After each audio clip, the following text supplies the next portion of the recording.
Sahabat beriman yang dirahmati Allah, subuh adalah salah satu waktu di antara beberapa waktu di mana Allah Subhanahu wa Ta'ala memerintahkan umat Islam untuk mengerjakan sholat. Allah Subhanahu wa Ta'ala berfirman, "Dirikanlah sholat dari sesudah matahari tergelincir sampai gelap malam, dan dirikanlah pula sholat subuh. Sesungguhnya sholat subuh itu disaksikan oleh malaikat." Quran Surah Al-Isra ayat 78. Betapa banyak kaum muslimin yang lalai dalam mengerjakan sholat subuh.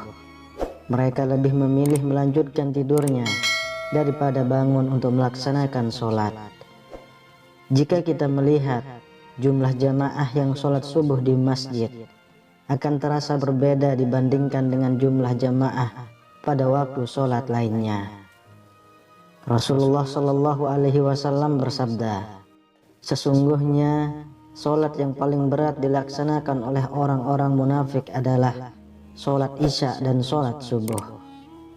Sekiranya mereka mengetahui keutamaan keduanya, niscaya mereka akan mendatanginya sekalipun dengan merangkak."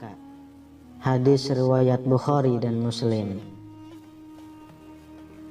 Aisyah radhiyallahu anha meriwayatkan Rasulullah Shallallahu Alaihi Wasallam bersabda, 2 rakaat sebelum fajar sholat subuh lebih baik nilainya dari dunia dan seisinya. Hadis riwayat Muslim dan Tirmizi. Mengapa waktu subuh sering diungkapkan dalam berbagai ayat? Allah Subhanahu wa Ta'ala berfirman, "Dan demi subuh apabila fajarnya telah menyingsing." Quran Surah At-Takwir ayat 18. Di dalam ayat lain juga dikatakan, "Katakanlah, aku berlindung kepada Tuhan yang menguasai subuh." Quran Surah Al-Falaq ayat 1. Di waktu subuh, malaikat bergantian menjaga atau terjadi pertukaran antara malaikat malam dan malaikat siang. Kemudian malaikat malam menghadap dan melaporkan kepada Allah Subhanahu wa Ta'ala tentang apa yang sedang dikerjakan oleh hambanya di waktu subuh sebelum akhirnya digantikan oleh malaikat siang. Rasulullah Shallallahu Alaihi Wasallam bersabda, "Di tengah-tengah kalian ada malaikat yang silih berganti bertugas mengiringi kalian di waktu malam dan siang. Mereka berkumpul ketika sholat asar dan sholat subuh. Malaikat yang mengawasi amal kalian di malam hari naik ke langit. Lantas Allah bertanya kepada mereka, padahal Allah lebih mengetahui keadaan mereka, 'Bagaimana hamba-hambaku ketika kalian tinggalkan?' Para malaikat menjawab, 'Kami tinggalkan mereka sedang mereka tengah mendirikan sholat. Dan kami datangi mereka sedang mereka mendirikan sholat." Hadis riwayat Bukhari. Fikirkan bagaimana di waktu itu jika kita sedang tidur atau lainnya. Mungkin para malaikat akan menjawab, "Kami tinggalkan si fulan sedang ia tidur, dan kami datangi si fulan sedang ia lelap dalam tidurnya." Sahabat beriman yang dirahmati Allah, tidak hanya subuh, di waktu asar pun malaikat siang berganti tugasnya dengan malaikat malam. Maka sholat asar juga disaksikan langsung oleh malaikat, dan malaikat siang akan melaporkan kepada Allah Subhanahu wa Ta'ala apa yang dilakukan oleh hambanya. Oleh karena itu, kita semuanya disunahkan untuk membaca zikir pagi dan zikir pada waktu sore hari. Semoga doa yang kita panjatkan di waktu itu diijabah oleh Allah Subhanahu wa Ta'ala.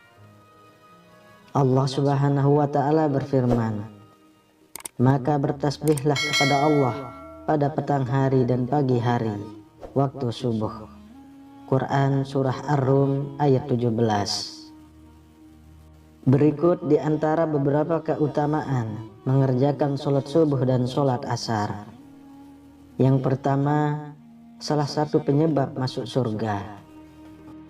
Rasulullah Shallallahu Alaihi Wasallam bersabda, barang siapa yang mengerjakan sholat bardain, yaitu sholat subuh dan asar, maka dia akan masuk surga. Hadis riwayat Bukhari dan Muslim. Kedua, salah satu penghalang masuk neraka. Rasulullah Shallallahu Alaihi Wasallam bersabda, tidak akan masuk neraka orang yang melaksanakan sholat sebelum terbitnya matahari, yaitu sholat subuh, dan sholat sebelum tenggelamnya matahari, yaitu sholat asar. Hadis riwayat Muslim. Lalu yang ketiga, barang siapa mengerjakan sholat subuh, maka dirinya dalam perlindungan dan penjagaan Allah. Rasulullah Shallallahu Alaihi Wasallam bersabda, barang siapa yang sholat subuh, maka dirinya dalam perlindungan Allah. Hadis riwayat Muslim. Keempat, dihitung seperti sholat semalam penuh. Rasulullah Shallallahu Alaihi Wasallam bersabda, barang siapa yang sholat isya berjamaah, maka seolah-olah dia telah sholat malam selama separuh malam. Dan barang siapa yang sholat subuh berjamaah, maka seolah-olah dia telah sholat pada seluruh malam. Hadis riwayat Muslim. Yang kelima, disaksikan para malaikat.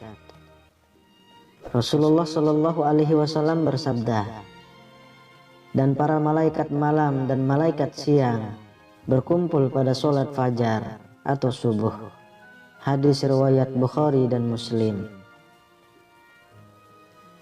Sahabat beriman yang dirahmati Allah, meskipun jaminan bagi yang mengerjakan sholat subuh adalah surga, namun tidak sedikit yang melalaikannya. Jika kita sangat sulit untuk mengerjakan sholat subuh, maka pikirkanlah bagaimana jika hari ini adalah subuh terakhir kita di dunia. Wallahu a'lam bishawab. Demikian yang bisa saya bagikan, semoga bermanfaat untuk kita semua. Amin ya rabbal alamin. Assalamualaikum warahmatullahi wabarakatuh.